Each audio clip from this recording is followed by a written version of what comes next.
Today I am making a giant hyper-realistic cherry sculpture using a mind-blowing technique and tools you can find at home, like a newspaper, some glue, wall filler and a balloon.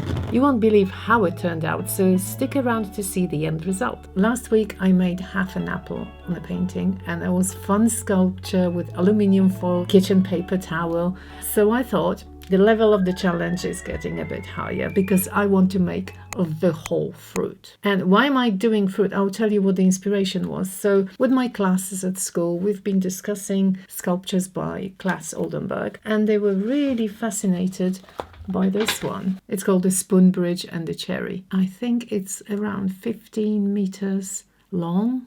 It's difficult to measure. It's 9 by 15. I'm just going to make a cherry sculpture based on this one. I came across a tutorial. I do hope that this lady was the original inventor of the technique. Her name is Liliana Ham. If there's someone who did it earlier, forgive me, but I think that she was the first person who made a big sculpture of an apple out of a balloon.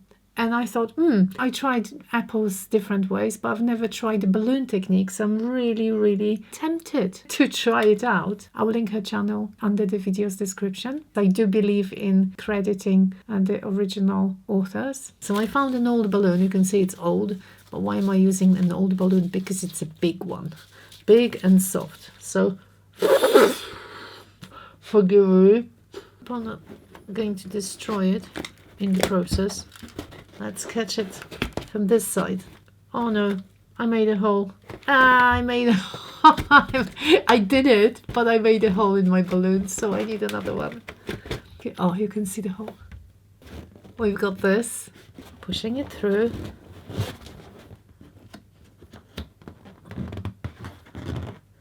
That's why it can't be too tight, otherwise it won't work. And then I'm going to push it to the other side. And I'm going to grab it here on this side. You see that? No, I think it's perfect. That will give us a really nice indent.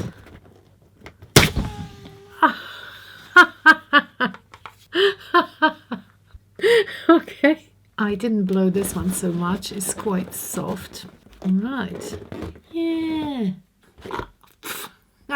I've got PVA mixed with water. I could use regular newspaper, but I am using hand towel. I could also use bigger pieces, but I do like making them rather small. My PVA glue, and then a brush that I don't care too much about.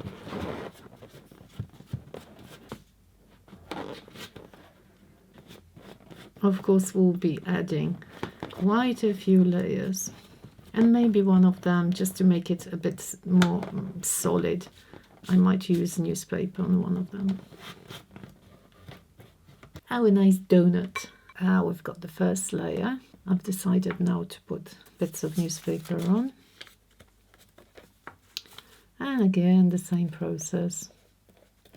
It's very slippery and I'm holding by this little thing, but it's all gluey now. It doesn't have to be absolutely smooth because we're going to be using some paste on top. So don't you worry if we've got some creases and uneven bits. That's absolutely fine. I keep adding. I put it on a silicone mat, and this is perfect because it doesn't get stuck, and I can turn it and apply a new layer. Tell you why I like small pieces. Because first of all, you can really get into all the creases and crevices, and then whatever fruit you're making, it's actually pretty smooth.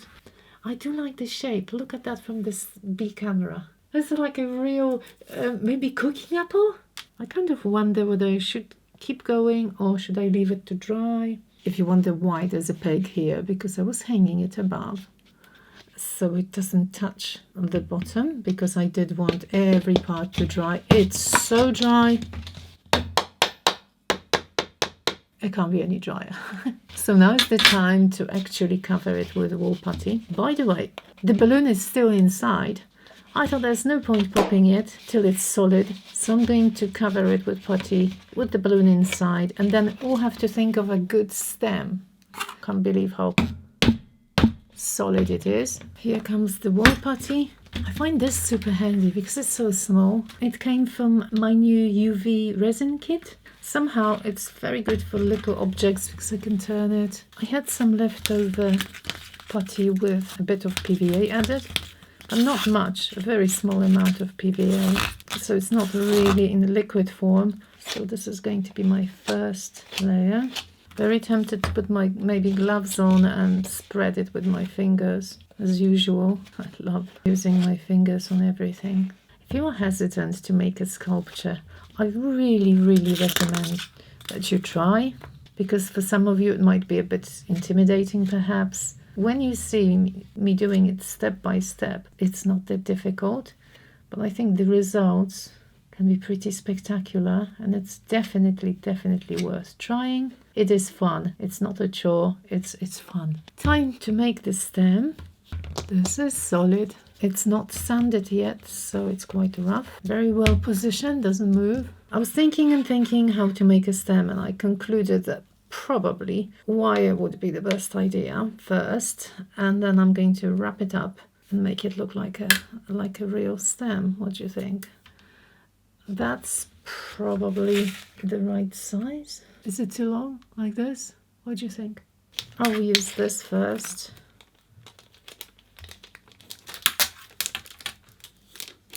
I could use newspaper first, but I thought this is going to be quicker. This is our prototype. If I made one before, I wouldn't be excited now. That's why I would be super grateful if you could send me some ideas, and thank you very much to all those who already did. I do have my list. I believe the top has to be much more bulky. A bit of aluminium foil, perhaps.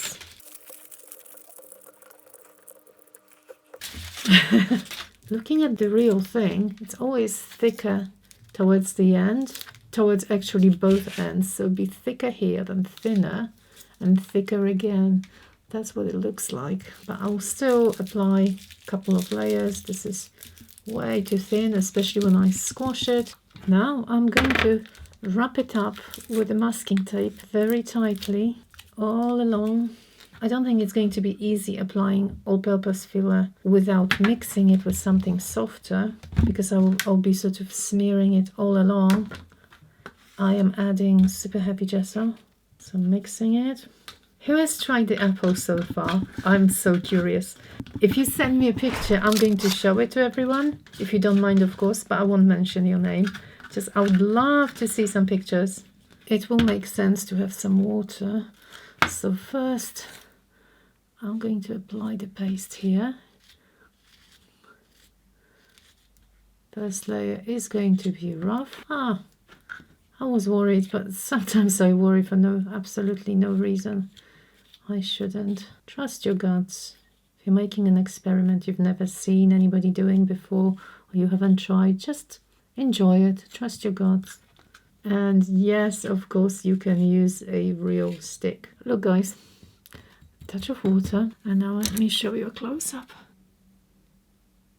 See what happens with our rough stem. Maybe I don't even have to add another layer. It's so good.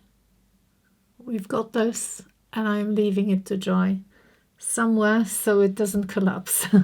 I'll put it in a bottle, I think. Meanwhile, I'm going to sand it, and I'm going to apply a second smooth layer. I'm going to wear a mask so I won't be able to talk at all. What do you think? Not too bad for the very first layer of paste. So now I'm going to apply the final layer, and hopefully it's going to be very smooth.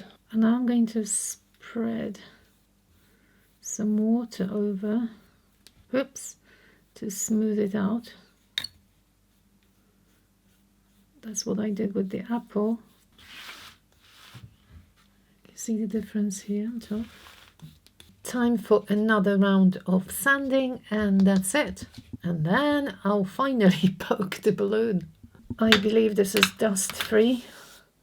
I sanded it and then I wiped all the dust with a cloth. I'm going to be using crimson and scarlet as a base layer, and then I work into it, but I do want to cover everything with one color first. Why is it so important that I want to make a first coat of undiluted paint? Because acrylic paint will serve me as a barrier. You remember that I coated my cherry with wall putty. So if I add some water, that will have an effect on the surface of the cherry, and it's going to be slightly wet again, and it will permeate the surface. To avoid it, I am applying lighter red than the actual cherry, and this will protect my cherry, and then I can dilute other paints and add them on top, if that makes any sense. I am dealing with the bottom of my cherry now, looking at the color for the stem. To be honest, these days you don't know if the image is AI generated or is it real. They're probably all AIs, unfortunately. I've got the colors I might need for my first layer. Pale green. This is definitely not the color I want to see on the stem, however we are going to use it. Phthalo blue.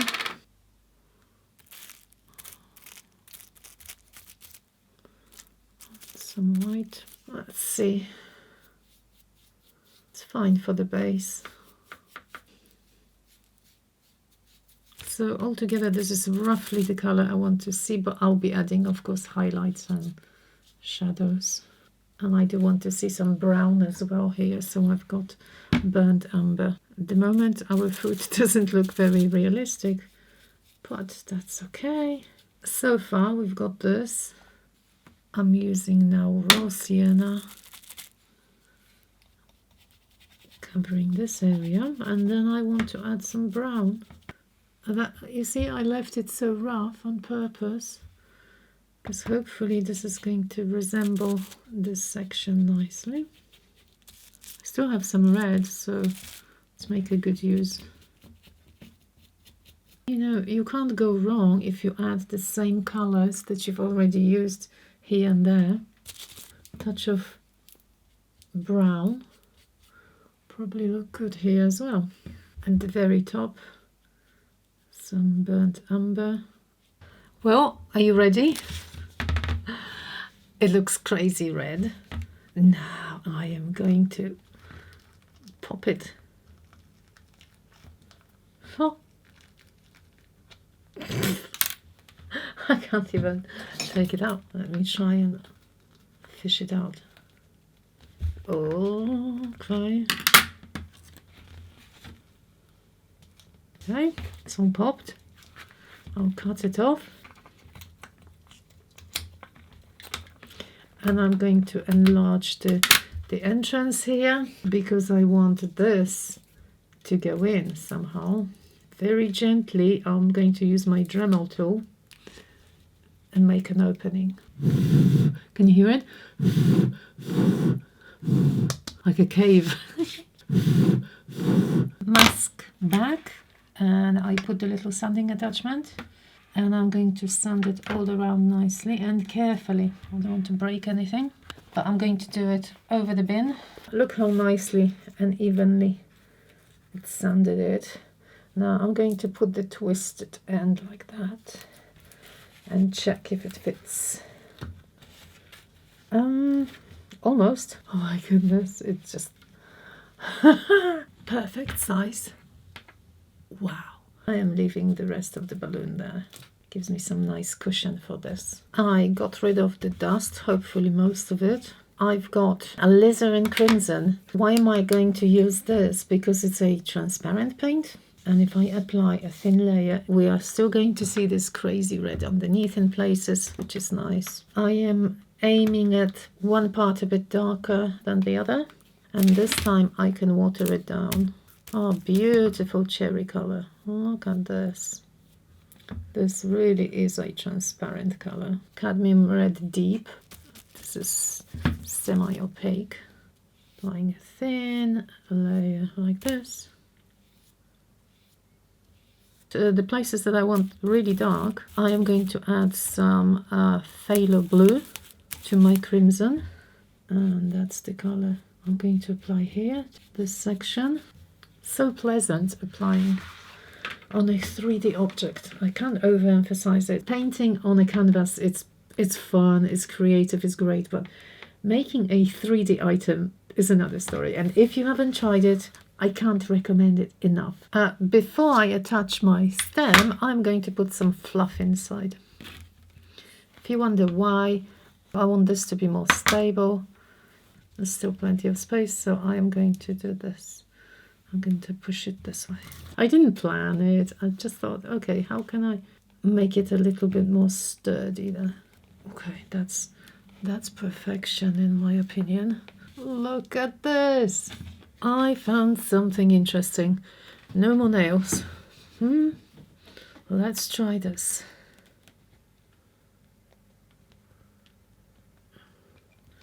I'll just squeeze it in.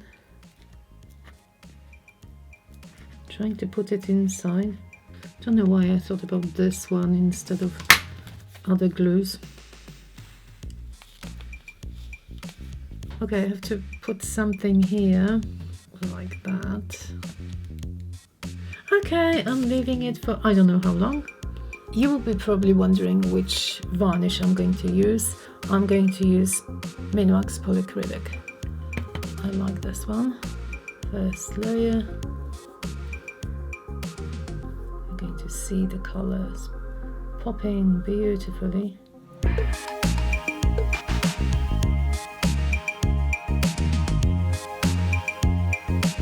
Well, there we are. So what do you think?